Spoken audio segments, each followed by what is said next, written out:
and welcome to the 101st edition of Downtime Podcast. I'm Jeremy, and tonight I'm joined by my very special guest, Jordan, my brother. Hello, Jordan. How's it going? Hey, what's up? Thanks for having me.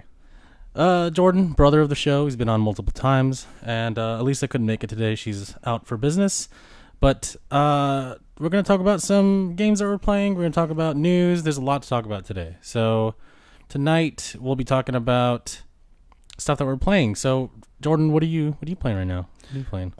So I am a big fan of the looter shooter. So two games that I've been playing actively recently. Well, I guess there's three. So one that I've been playing for a while is Division 2. And there's supposed to be an update coming up soon this month for the raid. So I've been playing a lot of that with some of my friends, and it's really fun. It's got a lot of content. And then I've also been playing Destiny 2, and that's something that I haven't played for a while, but I've recently come back to because they've added some new content. So I've been playing some of that with a couple friends, and then also with one of my other friends, I've been going back and playing some of the Borderlands games. Okay. So how is what was it? What was the first game you mentioned? Division 2. Division. How have you played the first one? I have not. Okay. So this is my first time playing, getting introduced to this kind of game, or this style of looter shooter, I should say. And I really like it. There's a lot of content. So originally, earlier, I was playing Anthem because, that's a new looter shooter, and I wanted to give it a chance. So me and a couple friends, we jumped into Anthem, and all the criticisms are pretty valid. The optimization wasn't that great, and my rig isn't the most high end, but two of my friends, they have some really powerful rigs, and even then they were getting crashes and stuttering, all kinds of issues. Yeah. And then I think the biggest issue for me was the lack of content. We got to the end game. There's like 3 stronghold dungeon type things to do, and you just do those over and over again in varying difficulty, and that was just like, this is not really content. And then a couple weeks later, the Division 2 came out, and boy, that thing has so much content. Like, there's so much end game in Division 2, and then there's like PvP modes, and there's you have your classic like deathmatch PvP or capture point PvP, but then you also have like what's called the Dark Zone, which is like this open world type PvP where you just kind of roam around, and if you run into players, you can fight them. So there's a lot, and there's like a lot of story content. There's these end game dungeons that you can do and control points, and just there's a lot of content. So it's been keeping me busy, and hopefully the raid comes out soon, so that'll be exciting.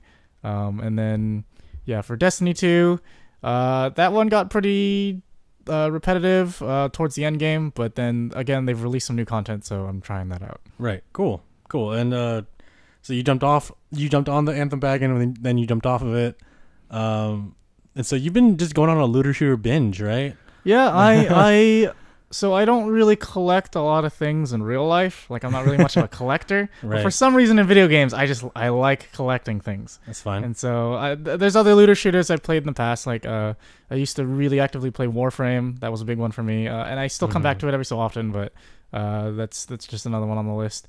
And just any kind of big looter shooter type game, I'm willing to try out. Cool. So, yeah. And you're excited for Borderlands 3, right? Yeah. So, cool. My friend and I, we played through all of Borderlands 1 and all the campaign DLC. And then we played through the Borderlands 2, the main campaign.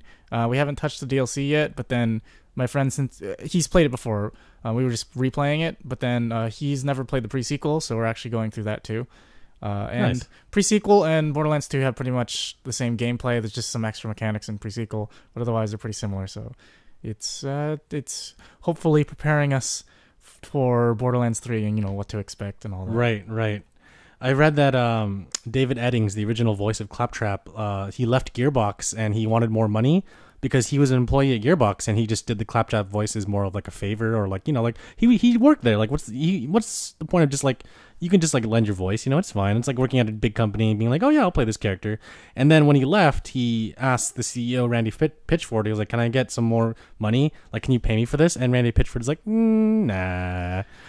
Yeah, it's weird because there's a couple of voice actors that aren't returning to Borderlands 3. One of them, so I don't want to spoil anything for anyone who doesn't want to know much, but there is a character that will be showing up from Tales from the Borderlands. And I believe it's Troy Baker who does the voice, pretty prominent voice actor. Right. And he's not returning for that role. And according to Gearbox, he didn't want to do it. But according to Troy Baker, they never asked him. So right. Yeah. It's kind of weird. I saw that. And he's like, yeah, they never asked me. And I was like, whoa, there's all these tweets going off too. Like Randy Pitchford is like trying to cover his ass, but then it's not working. Yeah, and then there's the character of Tiny Tina, who the voice actress for her is also not returning. That one makes a little bit more sense since the character would be older, but still, there's a couple of voice actors that aren't coming back, which is kind of weird. But it seems like there's some kind of drama going on there, but whatever. It sucks because like when you come to know a character and how they sound over a long time, it's just like, oh, I know this voice as this character, but then when they change it, you're like, what the hell just happened? Yeah, and again, there's always some drama here and there, or some issues that cause that. For example, I heard that one of the actresses for that game, Life is Strange, couldn't return for one of the prequels or whatever because of like a acting guild strike or something like that. Mm-hmm. Yeah, so like there's always these behind the scenes reasons for actors not coming back, which is I guess understandable, but it's still kind of disappointing. Yeah, I mean, that shouldn't be indicative of the gameplay, though. I still think, like, the man hours and the people that made the game shouldn't define the game itself. Like, shouldn't define your enjoyment of playing the game. Yeah. Like, I'm still going to wait for reviews to come out for Borderlands 3, but that doesn't mean that I think it's a bad game. I'm still going to buy it. Maybe I'm just going to wait for the Game of the Year edition or for all the DLC to come out. I don't really know how I feel about the game yet, since 1 hasn't come out and 2, I haven't seen too many details about it other than what's been released. So, I mean, I know you're probably going to get like the super special edition. I right? want to. I haven't checked if because I know they ran out, but they're obviously going to restock. I haven't checked if they have restocked it yet. But like the one thing that's bothering me about it is like I don't want to talk too much about this, but the whole Epic Game Store thing. Oh yeah. But like the biggest part for me is whether or not my friends buy it, because I want it's a co-op game and I want to play it with them. Totally. But then like if they don't want to buy it because they'd rather buy it on Steam, then obviously like I don't want to spend a bunch of money and buy it on the Epic Game Store and then never play it. Yeah, that's honestly. So yeah, that's the other thing with me too is I'm honestly just gonna wait until it gets released on Steam because I like. Alyssa and I talked about this before, but we both like when everything is like in one place as opposed to being having like 10 accounts or like Uplay and for like for Discord, because Discord has games now and like Steam and Origin and all these different services. It's like, man, I could just have one, and that'd be better. But of course, that's not the point of capitalism. Yeah. I mean, it's the Netflix problem, like when Netflix first came out, it was you get all the stream all the shows that you want on there, maybe like Netflix and Hulu. And then now suddenly there's Disney Plus, and then there's like CBS All Access, and like there's just everyone's making a streaming service now. And it's the same thing with like game launchers. It's like everyone's making a game launcher now, so it's like you have to have like 20 different game launchers. Like I use Uplay and Origin and Steam and Blizzard, and like it's just it's annoying. But like some games are exclusive to those services, so like you're never gonna buy Overwatch on Steam. It's always gonna be on the Blizzard launcher. Yeah, exactly. So I don't know. It's like what are you gonna do? Well, I mean, some of the Bethesda games are coming out on Steam now because they're like, Fallout 76 is not doing too hot. Let's just put it back on Steam. Yeah, because Bethesda had their own launcher too. Yeah. But Bethesda's not doing too hot. They've gotten some controversy. Oh yeah. So yeah, we'll see what they do about that. Yeah. No, seriously. But I think it is good for Steam to have competition. But I just don't agree with some of the way that they're handling it. Yeah. I feel like the point of competition is you have two things that are sold in the same place and they compete for prices. Mm-hmm. But if you have exclusives, then that's not really competition, right? Yeah. Because then that thing is only being sold at one location, so therefore you're not really competing for prices. Right. So like you're forcing people to go somewhere, not like asking them to come somewhere. It's not like, hey, buy from our store because our games are cheaper. It's hey, buy from our store because this is the only place you can get this one game, no matter how much we charge. And no one's gonna buy it. Yeah, you so know, it's just like I don't know. I don't agree with it. Yeah. So yeah, I'd rather not buy the Epic Game Store version because like I have all the other games on Steam. Right. Like I have all the Borderlands games, and they're all on Steam. So for now, but yeah. Like, unless Gearbox is like, hey, look at our launcher. You're like, no. Yeah, and like Gearbox had another game that they published recently, Risk of Rain 2, that I've played a lot when it first came out, and that's on Steam. But I guess for a big game like Borderlands 3, they made some deal. They sold out. Yeah, whatever. Yeah. The Borderlands 3 like special edition, what does it come with? I don't even know. So it comes with like some big like loot chest. Like it comes in a loot chest, like in the games. And then it comes with some figurines and some other collectibles, and like it comes with the game, of course, and the season pass, so all the upcoming DLC. I assume all the at least campaign DLC, right? And character DLC if they add any, which I'm assuming they will. So future DLC, any future DLC that comes out, you'll get it. Any main future DLC. Okay, sometimes they have like random smaller ones. Like for Borderlands 2, the Game of the Year edition came with the 2 characters that they released, Gage and what's his name, Krieg, and then they had the 4 different campaign DLC, which is a lot. Right. So I assume they'll do the same thing with the season pass for Borderlands 3. Cool. And then they had some smaller spin-off DLC if you wanted some extra stuff. But for the most part, I feel like 4 campaign DLC is a lot. Cool. Yeah.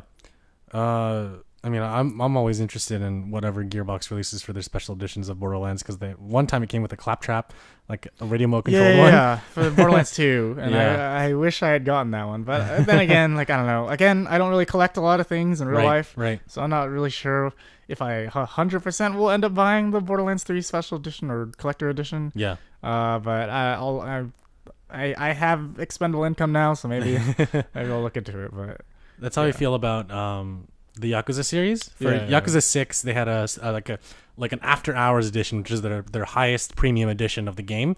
And I don't really buy those kinds of things because I don't really have space for figures, and I don't really like physical figures to put in places. Yeah. But this one came with 2 like whiskey glasses, coasters, ice things. Like it was so practical. I'm like, well, I have to get that. Yeah, that's true. Yeah. Like with a claptrap thing, I kind of understand. Like, oh, you can, it's a remote control device. You can like, go down the street with it, and like that's in a way that's practical. Yeah. But if it's just like a statue, to me, like for me personally, I'm just like I'll just look at it and then that's it. Like I'll get bored of it. Yeah, I would say it's pretty much the same for me. Like I don't keep figurines or things like there's plenty of people that do, and nothing wrong with that. But I don't really keep that kind of stuff. So I just thought about like maybe I'd try, collecting some stuff from my favorite games. But we'll see. Like I don't even buy T-shirts for games. So, right. Yeah. Well, you have the Manco T-shirt that I got you for your birthday. Oh yeah. Most of the T-shirts I've gotten that are game related are for like gifts, but I don't usually actively seek out like video game T-shirts. You don't go to like Hot Topic and then like look at like, oh, I want that one. Like, I mean, no offense to Hot Topic. I used to actually go to Hot Topic and just look, but I never really went out of my way to buy. That one. Remember, we would go to the one in the mall, and then we would just go, and then we would go to GameStop after. Yeah, because it was right next to each other. There's always cool stuff in Hot Topic, but I usually don't buy stuff from there. But I just like looking. But, yeah. I mean, it's always cool to look at Hot Topic for a lot of like gaming stuff. Yeah. Spencer's Gifts is the same way because they have gaming shirts too sometimes, and like gaming hats. I'm like, oh, that's cool, but then some of it looks like it's for like 12-year-olds. I'm like, nah. Which is weird because Spencer's also has some other stuff, really adult themed stuff, Yeah. Going back to your comment about Troy Baker, I found out there's a channel on YouTube called Retro Replay, and it's Troy Baker and Nolan North playing video games together. That's cool. And I started watching the series where they're playing Uncharted, the first one. And Nolan North, it's his first time playing it. And he's like giving you the history behind his motion capture work. Like he's making comments about the different characters and the voice actors behind it. And like the sets they use, because there's parts where he's like pulling back like ferns in the jungle. Yeah. Well, not ferns. I don't know what they're called. But like plants in the jungle. Yeah. And then Troy Baker's like, so what was that? What'd you push away? He's like, oh, there were those pool noodles that made out of like foam. They stuck it out and I just pushed it away. I was like, that's actually kind of clever, because if you look at behind the scenes for any of the Uncharted games, it's just the main actors wearing mocap suits running around in like these built sets. And then Nolan North was saying like, for the very first opening part of the first Uncharted game, you escape into a seaplane, and they built this plane set like out of wood, just plain wood structure, and so the actors can like react to the things that were happening in the plane as opposed to like sitting in just a chair in your living room. Yeah, because I feel like even for an actor, it's kind of hard to completely imagine all this fake stuff around you, right? Like even for like movies that are completely green screen or mostly green screen and stuff like that. Like I feel like it's really hard for the actor to just pretend everything. They need some physical stuff to play around with. Oh, totally, yeah. So yeah, the channel's really cool. I recommend anyone who's a fan of. What was it called again? Retro Replay. Okay, I'll it's look actually into it. Yeah, they're actually part of Rooster Teeth. Oh, the channel's cool. part of the Rooster Teeth network. Yeah, I was like, what? I looked it up. I was cool. like, what the heck? Yeah, and I think they're part of the Let's Play family. So they're under that banner, which is kind of interesting. Mm-hmm. So yeah, there's a part where they're playing the first Uncharted game, and Nolan North was like struggling jumping, and then there's points where when he gets frustrated, he'll like make fun of himself when in the game, as well as like will he talk in the voice? Yeah, like, he does exactly. Yeah. He's like, Sully, I found it, and then he's like, Sully, I found it. He's like, fucking idiot, stuff like that. And then Sully, he'll make fun of Sully's voice actor. I forgot. I think his name was like Richard or something. He's like, yeah, Richard's a good guy. And then there's a part where he's like.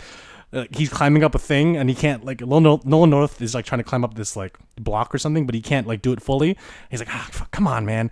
And then Sully's like, are you okay up there, kid? And then Nolan North is like, yeah, I'm fine, like in the game. And he's like, why don't you just come down here and kill yourself, kid? I was like, oh god.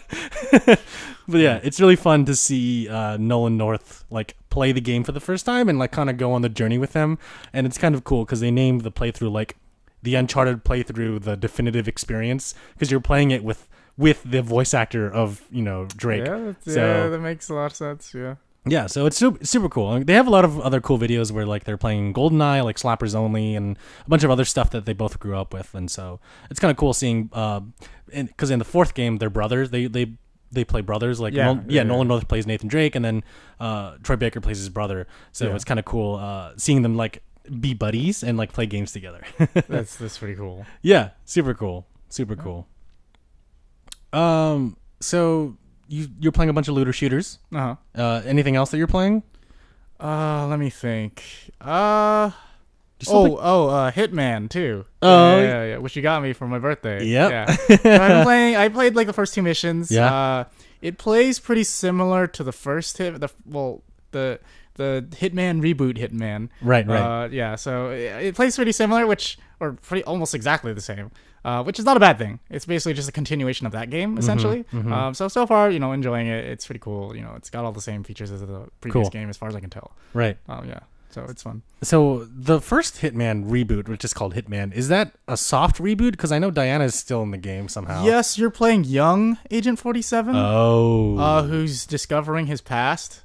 So in like the previous games like Absolution or Blood Money, like you're a more older, experienced 47, right? Who like I guess already knows everything about his past. So this is kind of like an exploration of that. So it is technically a reboot or like prequel where you're going back, and then Agent 47 is like Agent 47 and Dan are learning about his past, and then there's like this whole other conspiracy thing going on, but they're slowly unraveling that. Cool. Okay, and so Hitman 2 takes place after Hitman 1. So yeah, pretty much directly after. It's still in the past, then, right? Yeah, it's still in the past. Okay. So like the story's pretty basic. So right. Like spoiler alert, but like it's really not that complex of a story. But basically, at the end of Hitman, this guy goes up to Diana on the train, and he offers her a mission to kill a guy, and as payment, he'll give her information about Agent 47's past.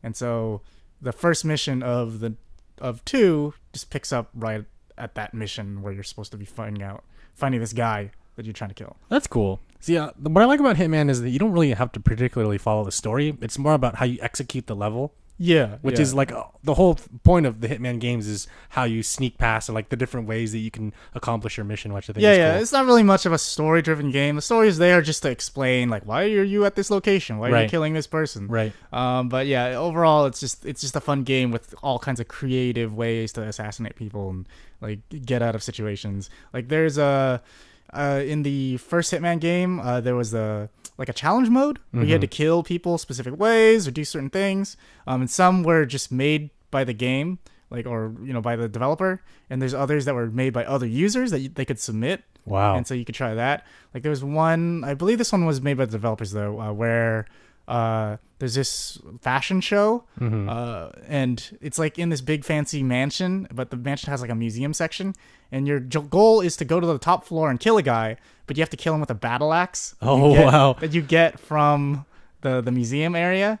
And one of the conditions is you can't change your disguise. So you can't walk around in the suit with a battle axe. So you have to find a way to sneak that battle axe up to the top floor and kill this guy with the battle axe. Okay. So it's that. Do you like put it in your suit? Or you're always holding it? No, right? It's big, so you can't hide it. So you can't be seen with it. So it had to do with me like breaking a lock, going outside, throwing the battle axe up a balcony, and then going up and then throwing up another balcony and like getting it and then sneaking up behind the guy and killing him with it.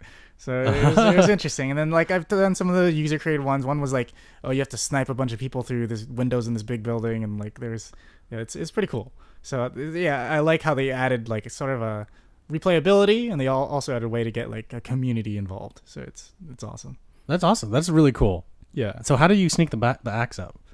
It's mostly just like throwing it into locations where people wouldn't see it. So yeah. So you just have to. What do you mean, like after you kill the guy, or? Well, I mean, you just leave the axe there, right? Yeah. Oh, okay. As long as no one sees when you you can wait for this guy to go into a bathroom and then just like hit him with the axe and then just leave him there. Like as long as no one finds the body, then you win technically. What is the costume that you're wearing when you're supposed to be holding the battle axe?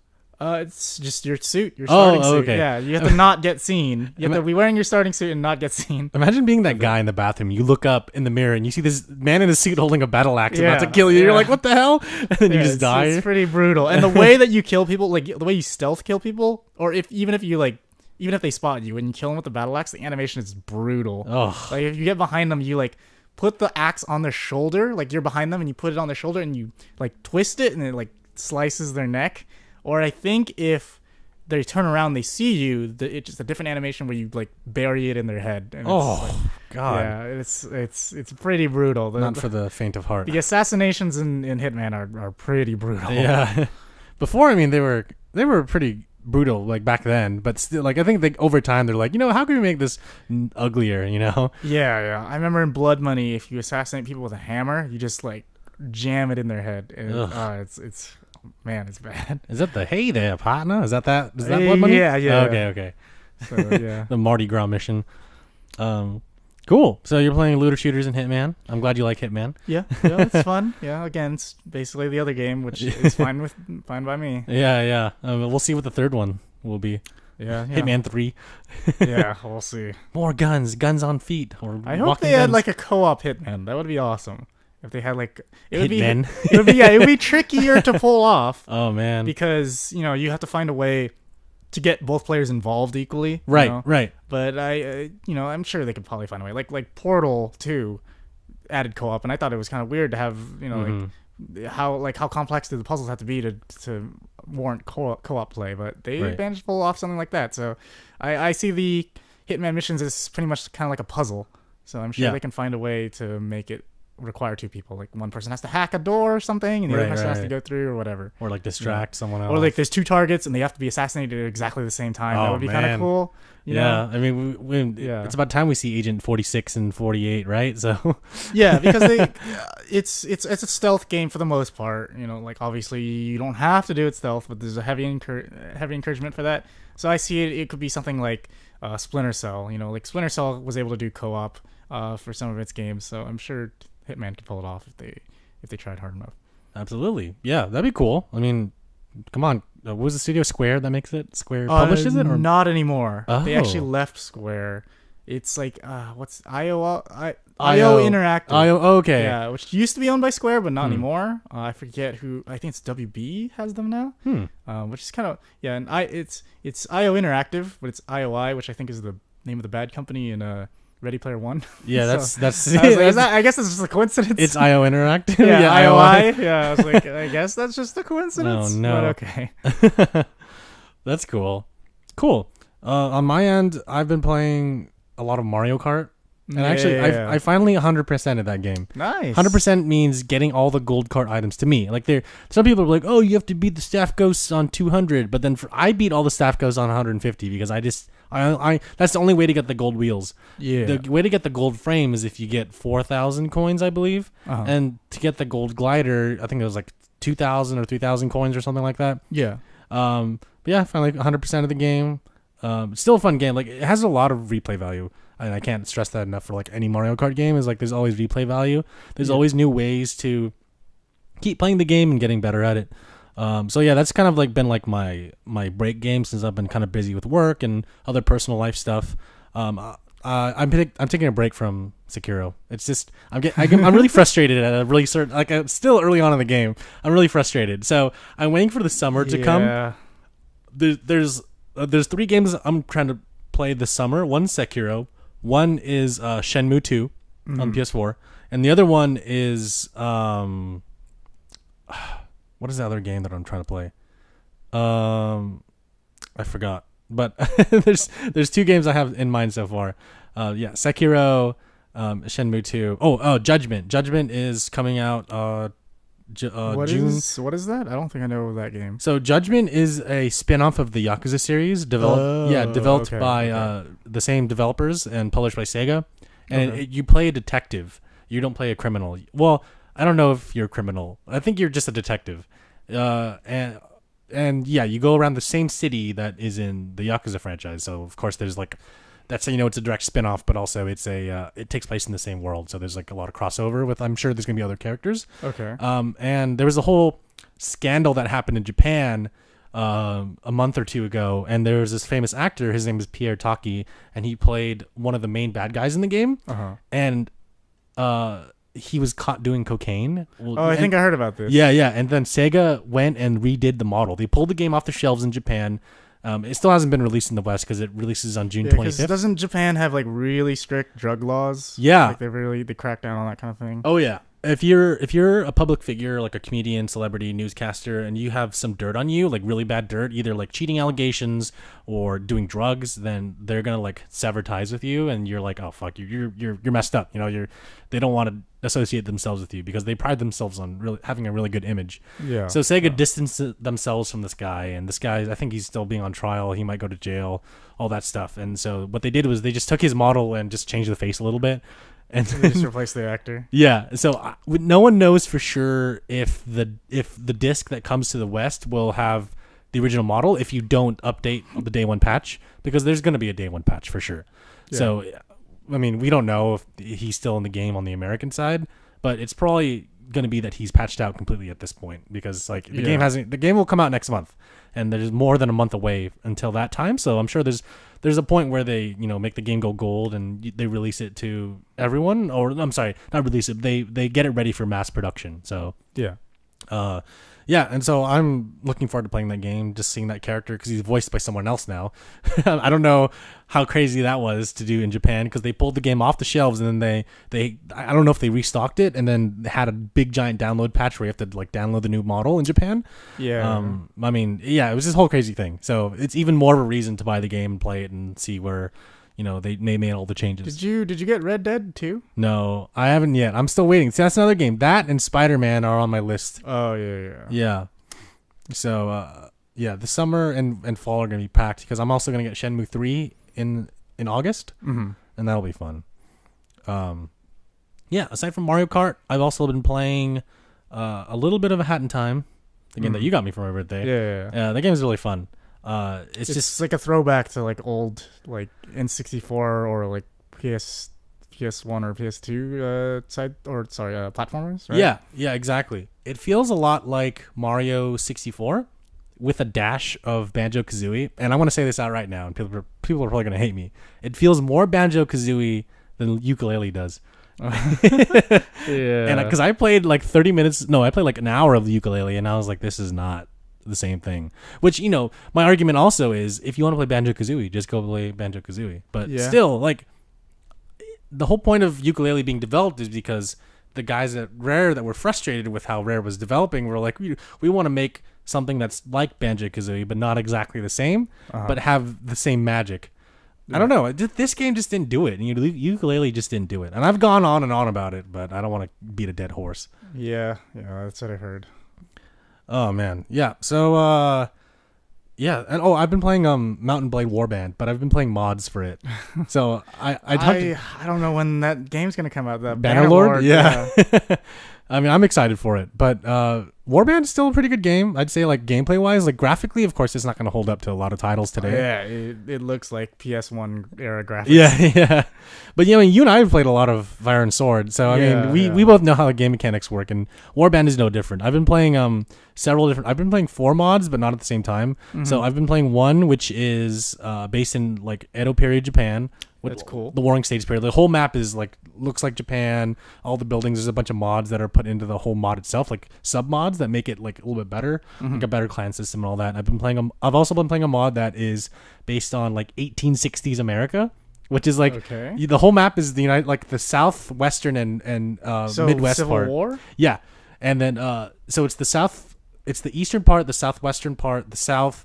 The Midwest, no western part, because I guess they didn't get there at that point. I don't know. And then there's Mexico and a little bit of South America, and the whole mod is like there's the Union, the South, the Confederates. I mean, the American settlers. There's a Native American tribe, and then there's the.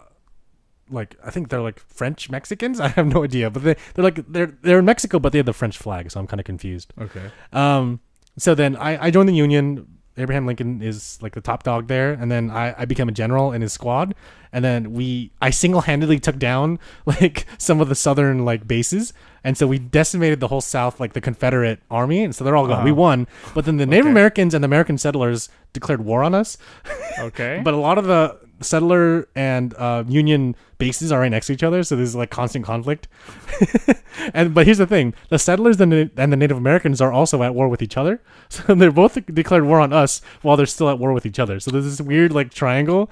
It's like weird. Messed up. Yeah. And then the Mexicans are looking at us like, "What are you guys doing?" Yeah, so that one is kind of fun. You die really easily because there's only guns and like there's really minimal sword use unless you get really close to someone, then they'll pull out a sword. Yeah. So that's fun. And then there's a Star Wars one that I started playing. Oh yeah, I think I've seen that one. Yeah, it's like the whole like known Star Wars galaxy from like everything from like the movies, but also like the extended universe stuff, so stuff from the books. And then I've been playing one based on Game of Thrones. Oh, that's awesome. Yeah, cool. Which is a little bit of Essos, but of course all of Westeros. Okay, that's pretty cool. Yeah, man, I cheated a little bit to just kind of see where the main characters are in there, and I went to the north. There's no White Walkers. I was like, what the heck? Maybe I don't know. Maybe they didn't spawn yet. I went to Castle Black, and I was like, oh, that's cool. And then I just went all around trying to like just see different characters. I went to King's Landing and I saw the Iron Throne, and there's a bunch of people like in front of the Iron Throne. I was like, if I get past there, they're gonna stab me. So I just went up there and sat there, and nothing happened. And then Tywin was the one who's there. He's the head of King's Landing. King's Landing, and then yeah, he's like, what do you want? I'm like, oh, hi. He's like, okay. So each mod is its own game. Yeah, which is crazy because there's a samurai game, there's a Western game, there's a Star Wars game, there's a Lord of the Rings mod. Yeah. So there's like the opportunities are endless. Like there's so many different things you can play in that game, and like I don't think I can spend too much time playing it because there got to a point where when I was playing the samurai one, I spent like half a day. This is like years ago. Half a day just like playing that all summer. Doesn't make any sense. But I spent all summer playing that for most of the days in the summer. Yeah. And then what happened was I became my own emperor, and I took over most of the eastern seaboard of Japan. Okay. So my color is red, so the whole empire like spread out most of Japan. I was like rewriting history. I like killed like Tokugawa, and I was like taking over all these cities. It was cool. And right now I'm like, damn, what do I do now? Because if I take over each city, there's like 12 different clans. If I start war with one, then I still have to go to war with the rest of them. My goal is to eventually take over all of Japan, but it's so hard because even within my own party, there's internal conflict where the generals don't like each other. Because some of them are, this is messed up, some of them are foreign, and then the Japanese ones don't like the foreign ones. Okay. I'm like, I'm sure that's historically accurate. Yeah. I'm like, this is too weird. Yeah. Yeah, it's so cool so far, and I'm trying to stay away from that. So in a sense, I'm not really hardcore playing any games right now. I'm kind of just like dabbling in a little bit of everything that I just mentioned. Yeah. That's good. You know, it's sometimes if you get too much into a game, you can burn yourself out, and I've experienced some of that every so often. But yeah, like I think it's good to have a variety of games to play. Oh yeah, absolutely. Okay, now we're going to go on to a section called Cube Corner. Cube Corner is a section where we talk about GameCube games, particularly some that you and I have grown up with, but also some that, as you know, I've been like buying over time because I just want to buy more GameCube games. Yeah. So today is kind of relevant. We'll be talking about something after this. Okay. Where is it? It is Sonic Adventure 2 Battle. Oh, yeah. So the reason why I'm talking about this one today is because last time I talked about Sonic Adventure DX, Director's Cut. Now, it's kind of cheating a little bit because both Sonic Adventure 1 and 2 did not come out on the GameCube initially. They came out on the Dreamcast. And that is a console Jordan and I have had a lot of time playing with. But I think we played more Sonic Adventure 2 Battle than we did Sonic Adventure. Yeah, and Battle's kind of like an expanded version of Sonic Adventure 2, but I believe Battle exclusively came out for the GameCube. Yes, that's correct. That is correct. It's a GameCube-only game, which is awesome. Each character has like different items that you can get that kind of differ from the original Sonic Adventure. There's like a multiplayer battle mode, which hence why it's called Battle. There's just a whole bunch of new features that came out for this version. So Sonic Adventure 2 Battle was released on the GameCube in North America on February 11th, 2002. And I think we bought it around that time, like for my birthday or something. Probably, yeah. Yeah. Development took 18 months, and it was produced in San Francisco. Oh, that's cool. Yeah, and it was inspired by San Francisco, but also Yosemite National Park. That's true, yeah. Because I know Sonic Adventure 2 has like a ton of like San Francisco type imagery. Right. There's that one level, Radical Highway, where you're Shadow and you go on like a Golden Gate Bridge looking thing. And then there's also the first mission where you're running down, that the gun truck is chasing you and you're running down the streets, and it's definitely like the hills of San Francisco, you know. That's kind of scenery. So fun fact about that, a lot of people that I've talked to when I mentioned Sonic Adventure 2 or Sonic Adventure 2 Battle, they always know that song, the first song. Yeah, City Escape. Yeah. Because like apparently a lot of people played this game, or at least played a demo of it, because that was the only level they had, and they're like, oh wow, that song is like peak 2000s. I'm like, yes, it is. Yeah. That's like very that's like 2000s. All about what the 2000s were about, like rock and roll, like Sonic sounding music. Yeah, and I actually didn't put two and two together that Sonic Adventure 2 was developed in San Francisco, and that the levels are based on that until like later on in life. I was like, oh yeah, the level where you're Tails and you're running around and shooting things in the city, like that is totally like, you know, San Francisco. And even the prison level, that's Alcatraz. Oh yeah. You know, I'm like, oh wow, this whole game was based, except for the Egyptian parts. That's not San Francisco. You know, like this is 100% San Francisco. So yeah, Sonic Adventure 2 and 2 Battle are different from their predecessor because they're more of a linear title. There's no hub world. Yeah, there's no like open hub world where you collect stuff and do things to progress the story. It's like choose like a side, like a hero side or a light side, and then play the missions, and over time, you know, they'll get harder and harder and harder, and each character you play will do different missions or will have harder missions. So in this game, you play as Sonic, of course, but also his friends. Sonic's levels are pretty much the same as the first game, where it's like you run really fast. Each level is pretty quick, and there's some segments where you have to like collect stuff. Tails, he's actually different in this game. Instead of just running around and spinning your tail like in the first game, you actually are in a giant mech suit, which is actually kind of controversial to a lot of people that played this game because they didn't really like those segments. But I'm like, whatever. The way that Tails does his gameplay is really similar to that of E102 Gamma in the previous game, where you hold B, shoot things. Yeah, you hold B, you lock onto things, and you just release it, and then all these like little missiles will come out and destroy the robots. And then we have Knuckles, who goes around and flies around and finds stuff, just like the previous game. You don't really play as Amy at all, right? No, not in this game. You don't play as Amy. You don't play as Big. But each of the there's the 3 character types with 3 different mission types, and then on the dark side you have their counterparts who have pretty much similar play styles. Yeah, Sonic is Shadow, Eggman is Tails, and Rouge the Bat is Knuckles. I think Rouge is her first appearance was in this game, as is Shadow, at least. Yeah. Oh yeah, same with Shadow. Yeah. Shadow and Rouge were their first appearances in this game, which is kind of cool. And I mentioned this before on the previous Cube Corner segment where we talked about Sonic Adventure DX. The Sonic anime, Sonic... What is it called? Oh, Sonic X. Sonic X, yeah. There was a story arc that mirrored Sonic Adventures 1 and 2, which I thought was pretty cool because it was like exactly like the games. And I was like, I appreciate that, you know? Yeah, and I think eventually they added characters that were featured in Sonic Heroes, which was the game after this. Right. Which was like Charmy Bee and the Chaotix characters. Yeah. I will talk more about Sonic Heroes in our future game, but people want Sonic Adventure 3, and I'm going to tell them right now, like, it's Sonic Heroes is Sonic Adventure 3. Yeah, and like Sega doesn't have a good track record of making good Sonic games nowadays. I know. Well, part of the reason why Sonic Heroes is labeled as Sonic Heroes and not Sonic Adventure 3 is because Sega was afraid that if they label it 3, then people wouldn't buy it because they were like, oh, we have to buy the first 2 games, which is entirely not the case for any sequel game. Like, more people played Red Dead Redemption 2 than Red Dead Redemption. Even though there was a 2 next to it, people still bought it without knowing the story.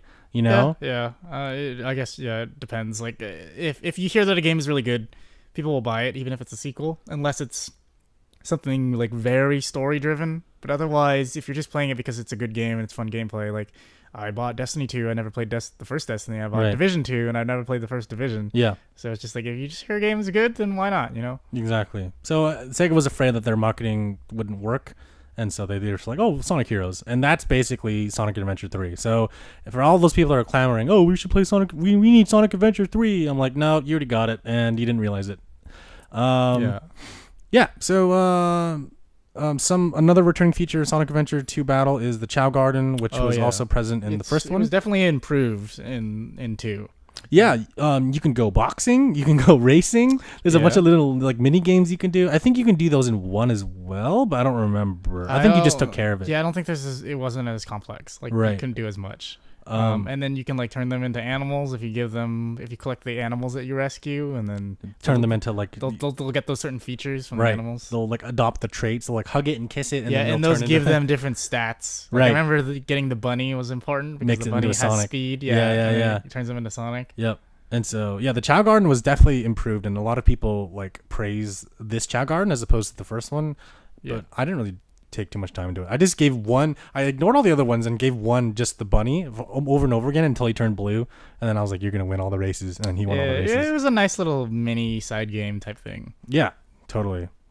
Another secret feature that came out was if you collect all 180 emblems in the game, you get a 3D version of Green Hill Zone from the first Sonic the Hedgehog. Oh, game. Yeah. I don't think we ever got that. We've never done it. I've only seen videos on YouTube, and I'm like, how do I do that? You know? Yeah. Overall, the game sounds like a Sonic game from the previous one. The same exact composer, Jun Sonoe. He does a lot of the rock music for it. A lot of memorable songs came out of this one too. Yeah, I mean, Sonic Adventure 2 Battle was a pretty solid game. The multiplayer was cool. We played a lot of multiplayer. You could be like Metal Sonic. You could be like Chaos. Oh yeah, that's right. Yeah. You could be Chow's driving mechs and shoot things with it, which is kind of weird. Yeah, there's like alternate characters you can play for each of the modes, and it was kind of like, you could it was basically like story missions, but they took place in locations that weren't in the main campaign, so that was kind of cool. Like I remember for the Knuckles / Rouge gameplay one, there was like this big giant space map that was always fun to play on. Right. And that that wasn't part of the main game, but it was just like level they made specifically for the multiplayer, and that was really fun. Was that the one with like the moving platforms and the lava? Yeah.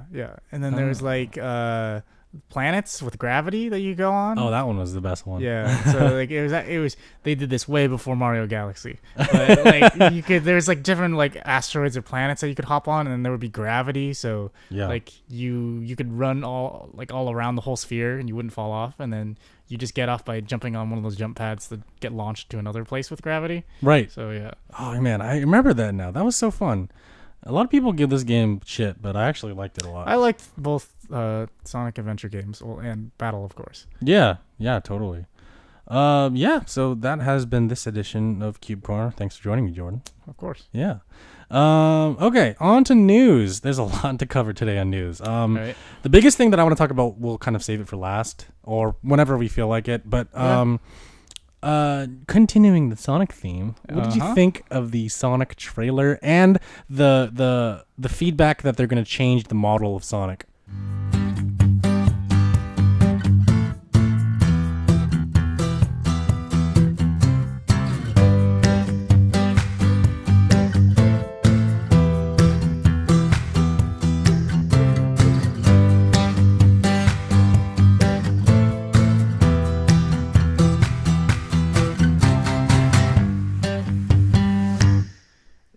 So I don't know how to feel about it, because it's like a lot of people are like, oh, good on them, that's awesome, that they're listening to fan feedback. I think there are two downsides to this. One is that it sets up the precedent that if you complain enough, they'll change things for you, which I don't think that expectation should be created. But like, if something's really bad, like maybe you should change it. But I don't want. I hope fans don't take away that, oh, we should just complain about everything so that they'll change it. Because sometimes, for movies, a trailer will come out and people are like, oh, I hate this. I don't like this actor. I don't like the way they portray this thing or this character or this setting or whatever. And then usually they just stick it through and then see if people like it in the actual movie or not. But for this case, I guess because there was so much backlash, they decided to change it.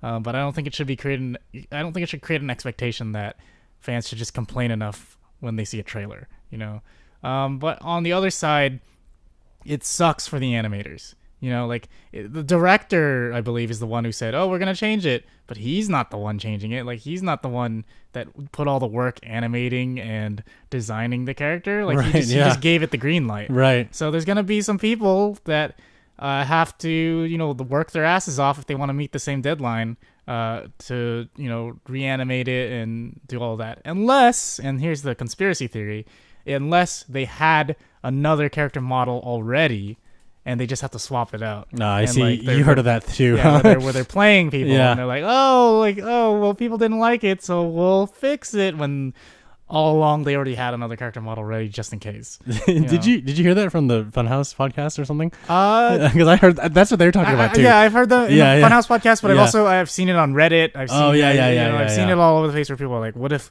secretly they're just tricking us and they deliberately release the bad version so that it would get publicity. I think that might be partially true, the whole theory. I don't know if they would deliberately release the bad version just to have people hate on it and get extra publicity. Right. But I would not be surprised if they had multiple designs already and they have another backup one just in case. Yeah. No, I mean, I could totally see them doing that because, bad publicity is still good publicity, Yeah. And that'll just make your movie even more. But also changing the model thing, like, that's also bad from a merchandising perspective. Like, what if these people already made the models or like the T-shirts toys? Or whatever? Exactly. Now you're stuck with this weird-looking Sonic that wasn't in the movie. Yeah. So I mean, if there's this much backlash, then people wouldn't have bought that merchandise anyways, I guess.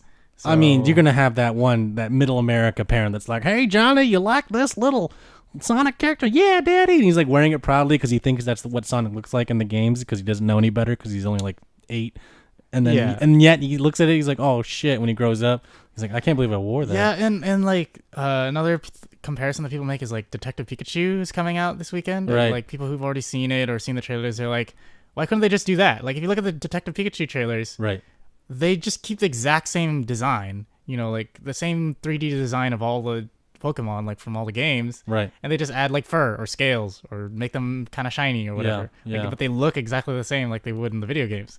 So like, why can't they just do that with Sonic, where he just looks like he would in the video games, then he just has some fur? Just do that. Add the Sonic X character of like Christopher Thorndike, and then put him in Sonic Adventure, and then that's the movie. All the trilogy of Sonic movies: Sonic Adventure 1, 2, and Heroes. There you go. That's a movie. Like, even if they fix Sonic, I don't even know if this will be a good movie, because they're doing the whole "look, he went to the real world" trope, and that's such an overplayed and kind of dumb trope. Like, it's just more interesting if you do it in the world of this character. I don't know, in my opinion, and it rarely works. Like, I think they did it with Smurfs. And they did it with like Fat Albert for some reason. Albert, yeah, that's right. He went into the real world. Yeah, the only time I've seen it work, the whole like, oh, they're like a cartoon or video game character or TV character, and they went into the real world, is like maybe that Disney movie Enchanted. But that movie was deliberately making fun of that trope. Right. Like, it was a parody of that trope. Yeah. But otherwise, I feel like that trope just doesn't really work. So I don't know why they're doing that. Was that also James Marsden in that movie in Enchanted? Yeah, he played Prince, I think. Yeah, I think that's him. And apparently he was also in a movie where this like 3D bunny, Easter bunny, was in the real world or something like that. So like, I don't know what James Marsden was he doing. He was Cyclops. He got the Westworld gig. I mean, yeah. He's not a bad actor. No, he's not a bad actor at all. Not at all. But like, he's picking some weird gigs. I don't know. His agent's like, James, I got an idea for you. Sonic. And he's like, yes. I love Sonic. Yeah, I'll do it. I'll do it. I'll do anything you say. Like, what are you doing, dude? Even for low pay, I'll do it. Yeah, I don't know. I even if they fix it, I don't even know if it's going to be a good movie. Well, but Jim Carrey, how do you feel about Jim Carrey? He feels like 90s Jim Carrey. At first, I was kind of off-putting because I was like, he doesn't look or sound or act like Dr. Eggman. But I mean, if you think about it, Eggman doesn't really have much of a personality. He's just generic villain. Yeah. So maybe Jim Carrey's take on it will be more interesting. But yeah, he's basically just Jim Carrey playing Jim Carrey in his 90s roles. Yeah. The last frame of the trailer showed him in the full like Dr. Eggman getup. I thought that was cool, but he should have been like that the whole movie instead of like seeing how he becomes Eggman. Yeah, they could have done it the reverse way, where the movie takes place in the Sonic world, and Dr. Eggman is the only human, came from the human world into the Sonic world, and just have the whole movie in the Sonic world. Right. And that would be more interesting, at least from my perspective, to see the whole Sonic world and see other characters, and that'd be kind of cool. I don't know. They're doing this whole real world thing, and we'll see. So James Willems from Funhouse was talking on their podcast, and he was like, this is what he thinks the story's going to be about, and he's probably right. And I want to bounce this off of you and see what you think. Yeah. So he thinks that Sonic, he caused a blackout in the western part of the United States, or just North America, and then they're like, the government's like, okay, we have to call someone, and they're like, we don't want to call that guy. And then Dr. Eggman comes, and he's like, all right, I'll find him for you. But it turned out that he had a Chaos Emerald, and he's doing experiments, and he did an experiment that went wrong, and that's why Sonic is in the real world, because he came from another dimension to be in our world. Yeah. And the whole thing is about him, like Dr. Eggman working with the government to find him on the premise that he's just looking for Sonic, they're trying to help him catch him, when in reality he's like trying to cover up a mistake he did. And the last frame that we see of him as like the full Eggman outfit standing in like this mushroom zone, like from one of the levels in the early Sonic games, is because he did another experiment with the Chaos Emerald in front of Sonic, or like maybe Sonic went like found a way back. Yeah, or Sonic like collected all the emeralds and then became Super Sonic, and then they fought, but they fought so hard that Eggman ended up in Sonic's world, and then it'll lead up to some inevitable sequel. It'll show Knuckles and say, "Oh, I'm here to." He'll talk to Tails and be like, "Oh, I'm here to talk to you about the Heroes Initiative or something." It'll show Knuckles and be like, "Do you know the way?" Oh no! If they don't make reference to that, I'll be like, "What? What is this movie?" Yeah, I'm sure if they're smart or want to be clever or please fans, they'll sneak some Sonic memes in there, maybe. Maybe not the Knuckles one, because that one's kind of offensive. Yeah. But like, there's plenty of Sonic memes, so maybe they'll throw some. Well, I mean, just the image of that small Knuckles, is just even enough to acknowledge that. you know?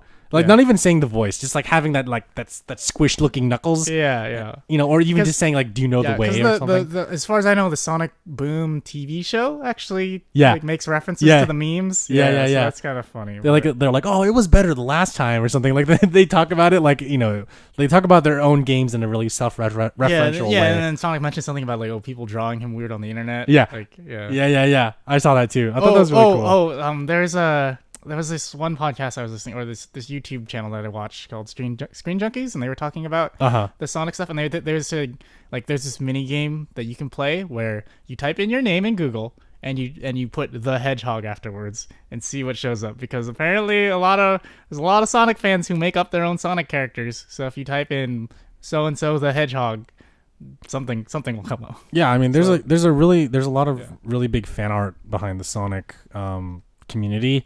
And people creating their own characters, and then when Sonic Forces came out, like that was their chance to create their own character. You can make your own character. Yeah, I mean, not that I'm not trying to say that like they made their drawings come to life, but like they definitely had a chance to like make their own character in a Sonic game. Like, yeah, I did it, you know. I mean, more power to you, but still, like, I'm not about to Google my name right now and be like Jeremy the Hedgehog. It's gonna be I don't know. Will come up. Something will come up. Some disgusting fan art's gonna come up on Rule 34 or something, you know. Yeah, so cool. So Sonic the Hedgehog trailer came out and all that stuff, and yeah, it sounds like we're both like pretty skeptical about it. Yeah, so. I'm. It's not something I'm dying to see. You know, it's not something that I'm probably gonna see on the first day unless it's so amazing that you gotta go see it. But you already have Detective Pikachu, another video game movie coming out, so I feel like that one's gonna take the spot for the video game movie of the year. I mean, video game movies need a win, and I hope Detective Pikachu is the win. You know? Yeah. Okay, so the next two topics I kind of want to talk about are a little bit of a downer. The first one is the Riot employee walkout. Did you see that? Yeah, I've heard about that. I've seen all the Inside Gaming stuff about it. Yeah, it sucks. You know, it sucks when you can't do anything about it because your voice is really small in the sea of like bigger voices. Yeah. And people were talking about the game developers like going into a union and unionizing and doing all this stuff, but all these other people are saying no, don't do it because like they want the games industry to stay the same. Yeah, sucks. Because you know unions have their pros and cons, but like if you're getting all these developers or just employees of game companies like you know having to deal with all kinds of like crunch time and abuse and sexual harassment and stuff like that, it's like something's got to be done about it, right? Otherwise, like I went into college with a computer science major with this whole idea with a lot of CS majors of like, oh, I want to develop video games, like I want to get into the game industry. But now looking back on it, I'm kind of glad I didn't. Right. Because one, you have all this crap going on, you know, with crunch time and harassment and toxic culture. And then two, a lot of game studios have been closing. Telltale. Look at Telltale. Yeah. Man. Yeah. So, like, it probably, you know, if I went into the game industry, I don't know entirely if I would have enjoyed it. But, yeah, like, it's just so unstable right now, the video game industry. Yeah, I mean, like, this day and age is a really good time to be a consumer and a fan of video games, a player of games, as you will. But working in the industry, like, lately has kind of had a lot of negative feedback. Yep, yeah. And it's weird. It's a weird trade-off. Yeah. Because it's like, if you provide, you know, game dev employees with, like, you know, unions and better pay and less crunch time and things like that, then games are going to be more expensive and games are going to come out slower. And so it's like, from a consumer, you know, you want your games to be coming out really fast and you want your games to be cheaper, but there's a human cost to it, you know? Exactly. And so it's like, do you want to help people or do you want faster and cheaper games? And so it's a moral conundrum, you know? Yeah. I mean, Activision Blizzard is no like saint when it comes to this. Even like Infinity Ward, what was the other studio? Respawn Entertainment. even Rockstar. Like Rockstar produces really good content, but then it came out that they were spending like 150 hours a week. Like one person was doing that to like make sure the game came out on time and making sure everything functioned correctly. It's like, these games look so beautiful and there's a lot of work that goes into it, but people really don't know how much work and time goes into all this stuff. Yeah, and then there's a whole scandal with Epic Games too, where there are people like Fortnite is so successful because it always has new content to keep it fresh, but then that comes at a cost where people are just like spending 100 hours a week working on something, and that sucks. Like I wish every game had updates every week. That would be amazing. Yeah. But someone has to be pumping out that content, and those people are going to be overworked, and that kind of sucks. Yeah. So it's people don't always think about the other side of it, right? Like a lot of people complain about movies or TV shows sucking, but there's a probably behind the scenes reason for that too. There's budget costs, or there's not enough time to work on something, or people are overworked and some things just don't work out. So it's like there's always this behind the scenes cost or effect that people don't really consider. A lot of people don't understand that the games industry could be a toxic place too. Not just like what you explained, but also because these things end up being like feeding grounds for like sexual harassers, hence the riot thing.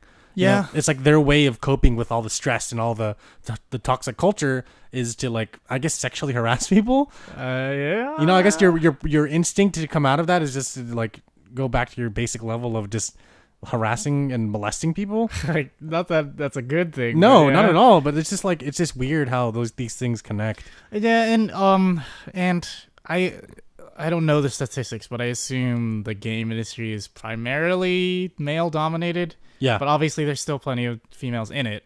It's just, when you have a culture like that, then, you could get you're bound to get some bad eggs of douchebag guys. And, you have a few women in there too who have to become, targets for these idiots. So absolutely. And not just the games industry, but like the media industry as a whole. Because it's like I don't know what it is. It's just like you're surrounded by people that consume a lot of content, but also producing content. And like in the movie industry, like with the whole hashtag Me Too movement, like that, and the whole thing blew up because of it was like publicly recorded by a lot of people, and people started coming out after one incident came out. And it's kind of actually something that we're going to talk about in a bit. But one thing I wanted to take a note on was that one way to not deal with all the stuff in the games industry is to be an indie developer, and that itself is actually harder than being working in a AAA studio. But one guy is doing really well, and the guy that created Stardew Valley, because he is his own studio. Eric Barone, I think he goes by Concerned Ape. He's up in Seattle, and he works on the game by himself. He creates everything by himself. And that's the only way that you could avoid everything else that's toxic in the games industry is by being your own boss and maybe just not even working with other people. Yeah, and it's tough. I mean, there's plenty of big names who made it, like Notch, the guy who made Minecraft. Minecraft's owned by Microsoft now, but originally it was an indie game made by one guy. Scott Coffin, the guy who makes Five Nights at Freddy's series. He made the games on his own. Obviously, later down the road, he hired, other people to help with voice acting and things like that, and more media. But otherwise, it's pretty much a one-man show. But there's a couple people out there who just get a big break, and they make some really, successful games. And some of them get bought by bigger studios or bigger companies. But I would say the vast majority of indie games probably don't make a lot of money, Right. Like all the shovelware, like on Steam or like the... Yeah, and some of them, aren't that good to begin with, But then I'm sure there's plenty of gems out there that just never really get the attention because they don't have the money to spend on marketing, or they don't get lucky and some big name influencer doesn't discover it. So kind of sucks. There was a game that we got a while ago, Necropolis. Oh, yeah, it's kind of like a Dark Souls light, cell shaded RPG kind of game, or dungeon crawler kind of game. Mm-hmm. And I found that game really fun, and I was hoping that they would update it more, but I guess the company just didn't really make a lot of money off of it, so they never really continued it. Oh, but man. But it was a really fun game. Well, it was fun while it lasted, right? Yeah. It's always a gamble with stuff like that, because especially on Steam, when you see early access, like you and I, we kind of do our best to avoid as many early access stuff as we can, because you don't know if when you buy it for like I don't know, like 50 or maybe less, like 30, $20, then it's going to be good or not? Like if you play, it's going to be good, or if they don't update it a lot? Because frankly, most early access games I've seen, they either come out and then they don't really update it anymore and there's just not that much content, or they just never really come out of early access. Right. So, like you have your DayZ standalones, which I guess got released a while back. Yeah, but it was in early access for a long time. And that dude, he left, the original creator. I forget what his name was, but he left the project. And I feel like that kind of game is not really popular anymore. I think, no. Yeah, that game made PUBG. I was watching a documentary about Brendan Green, Player Unknown, and he was saying that he played a lot of DayZ, and what they would do is they would make their own server, and they would spawn loot everywhere, and so that they made it so that the zombies weren't a problem. The point of the game was to kill the other players. Yeah, and that was the whole point. And like from that, he made his own mod, and then he made, ultimately made Player Unknown's Battlegrounds, and so that's why, PUBG didn't do. Oh, no, I'm sorry. That's why DayZ didn't do well after a while, is because people lost interest. Yeah, because if you think about DayZ, it's basically just long form battle royale. You collect a bunch of loot. If you run into other players, you kill them. You just run around an open world. So it's like a bigger, kind of more empty version of a battle royale. So battle royale kind of replaced that. Right, and definitely PUBG replaced that because they had style. Yeah, they had everything that DayZ had, minus the zombies. They had guns, they had cars, and they had just different vehicles, and and the gun play is pretty similar gameplay, right? Gameplay wise, all that. Oh yeah, I mean we talked about this before, but you and I played a lot of PUBG Mobile with our cousins, and so we got a taste of it, which was fun. But yeah, no, cool. So I mean, Alyssa and I always tell people, if you want to go into the games industry, do it. Follow your heart, follow your dream, your passion, your destiny, but just be aware that this is how the industry is for the time being. Yep. Hopefully it'll change in the future, but for now, we unfortunately have to accept how it is. Yeah, and we'll see. Hopefully all the attention that it's getting, it will cause some change, but again, only time will tell. Yeah. Okay, so the last bit of news that I want to talk about is actually pretty big. It came out recently. It came out yesterday that this happened.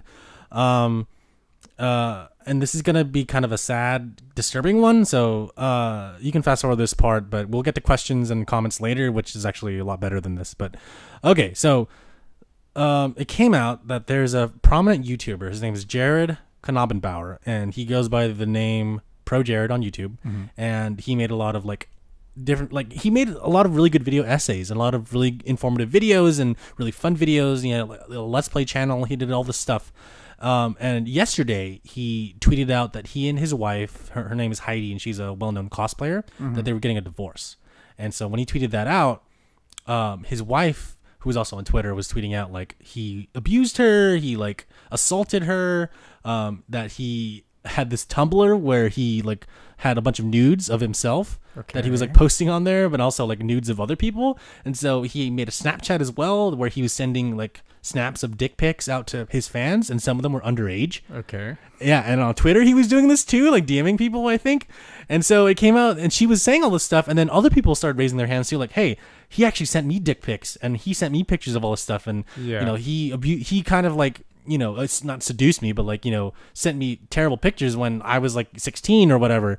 And so when I saw this news, I was this guy seems so genuine and wholesome, and I loved all of his content. He was such a cool guy. He had this whole Red Room set with all these games, and he always wore the same shirt, and he was even on that Nickelodeon show Game Shakers. He was he had a cameo there where he played himself, and I was man, this guy, he's borderline pedophile, or he could be a pedophile. It hasn't come out yet, and he's been saying all this shit about his wife, and then his fellow Normal Boots friends were also defending him.